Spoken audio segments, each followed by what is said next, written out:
golden dust starts to drift, sunlight on the wood grain. The quiet pulse of morning, finding beauty in the stillness, letting ease start to bloom, a breath inside this. নমস্কার দর্শক বন্ধুরা, আশা করি যে আপনারা ভালো আছেন এবং আমার লাস্ট বানানো দুটো ভিডিও ভয়ের উপর আপনারা দেখেছেন এবং আপনাদের ভালো লেগেছে। তো লাস্ট বানানো ভিডিওগুলোতে আমি বলেছিলাম যে কিভাবে আর্ট বা শিল্প আমাদের নিত্য নৈমিত্তিক লাইফে আমাদের মন ভালো রাখতে অনেক সাহায্য করে এবং সেইগুলো করলে না আমাদের মনে কোনো খারাপ চিন্তা আসে না।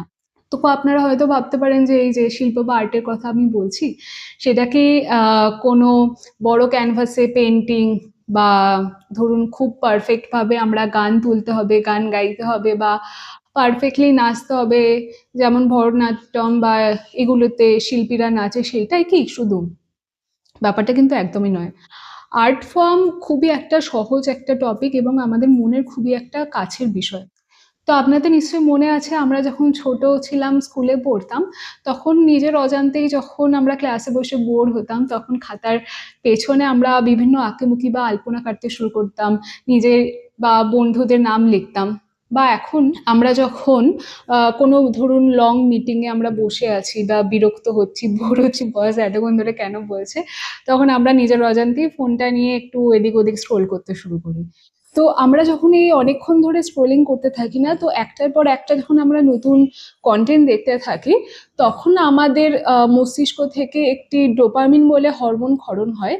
তো এই ডোপামিন হরমোনটা অতিরিক্ত ক্ষরণ হওয়ার ফলে কি হয় না, আমাদের যে নর্মাল ডোপামিনের যে লেভেল থাকে সেটা কম হতে থাকে। তো এই যে ডোপামিন হরমোনটা, সেটা কি খারাপ? সেটা একেবারেই কোনো খারাপ নয়, সেটা আমাদের শরীরের পক্ষে একটি অত্যন্ত প্রয়োজনীয় এবং একে বলে হচ্ছে প্লেজার এবং রিওয়ার্ড হরমোন।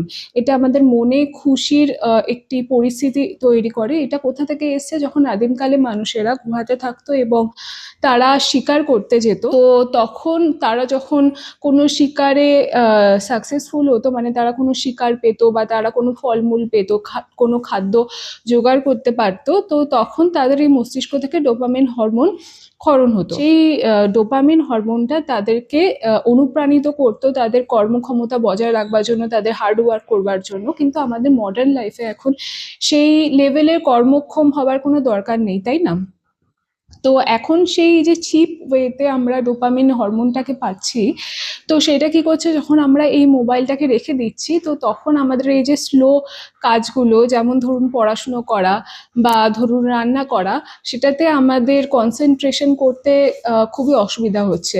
তো তার ফলে কি হচ্ছে যে ওই অল্প সময়ে মোবাইল স্ক্রোলিং করবার ফলে বা বিভিন্ন রকম জিনিস দেখবার ফলে তাতে মস্তিষ্ক অ্যাকচুয়ালি হ্যাবিচুয়েটেড হয়ে যাচ্ছে এবং সে বলছে আমাকে ওটা আরো দাও, তার ফলে আমাদের অ্যাডিকশন হয়ে যাচ্ছে। তো কি এমন করা যায় যাতে আমাদের ডোপামিন হরমোনও ক্ষরণ হয়, যাতে আমরা ভালো থাকি এবং আমাদের যে শরীরে বা মনে সেই ক্ষতিকর এফেক্টটা না পড়ে? সেই জন্যই আজকে আর্ট থেরাপির কথা বলা। তা একটা কথা প্রথমে বলে রাখি যে আমি এই যে আর্ট থেরাপির কথা বলছি এটা কিন্তু ক্লিনিক্যাল আর্ট থেরাপি নয়। ক্লিনিক্যাল আর্ট থেরাপির জন্য মানে মানুষের যদি ডিপ্রেশন বা বিভিন্ন রকম হতাশায় তারা ভোগে লাইফের বিভিন্ন সিচুয়েশন হলে অবশ্যই তাদের একজন সার্টিফাইড আর্ট থেরাপিস্ট বা মেন্টাল হেলথ প্রফেশনালকে দেখানো উচিত, তাহলে তাদের অনেক সাহায্য হবে।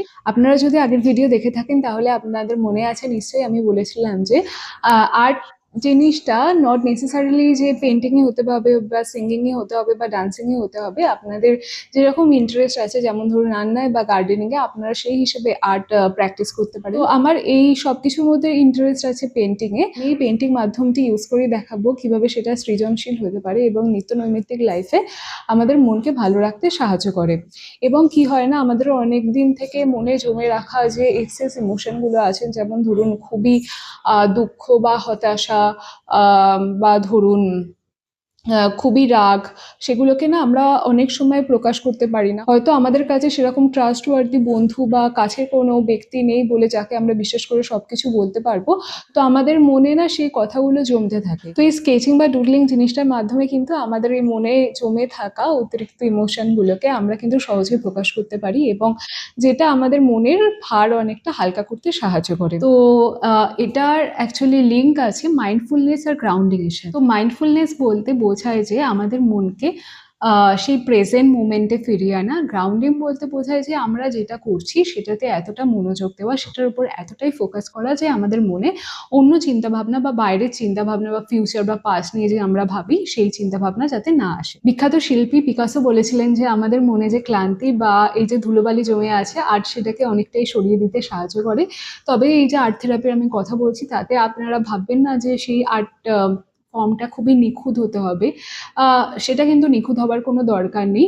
সেটা অ্যাকচুয়ালি আমাদের সাহায্য করে যে ধরুন আমরা খাতার উপর কোনো লাইন টানছি বা কোনো আলপনা কাটছি, তখন সেই সিচুয়েশনে আমরা যে ওই মনোযোগ দিয়ে জিনিসটা করছি না, তাতে আমাদের মনটা কোনো ডিস্ট্রাক্টেড হয় না, এবং এটা আমাদের সেই মুহূর্তে অ্যাকচুয়ালি আমাদের মনে যদি কোনো প্রবলেম হয় সেটাকে কাটাতে সাহায্য করে। তো এর জন্য কোনো দামি স্কেচবুক লাগবে না বা দামি কোনো পেন্সিল লাগবে না, যে কোনো আপনাদের যদি হিসাবের খাতা থাকে আর একটা পেন থাকে। তো আশা করি যে আপনারা ব্যাপারটা বুঝতে পেরেছেন যে এই আর্ট থেরাপি কতটা ক্লিনিক্যাল আর্ট থেরাপি বা টক থেরাপি এটার থেকে কতটা আলাদা। যদি ভিডিওটা ভালো লেগে থাকে তাহলে লাইক করবেন। নেক্সট ভিডিও রেডি থাকবেন একটা খাতা আর পেন নিয়ে। তো আমাকে কমেন্টে জানাবেন যে আপনাদেরও কি ছোটবেলায় এইসব খাতার পেছনে আলপনা বা আজও কি মাঝে মাঝে এইসব টুকিটাকি ড্রয়িং বা সিঙ্গিং বা এইসব করতে ভালো লাগে কিনা। দেখা হচ্ছে পরের ভিডিওতে।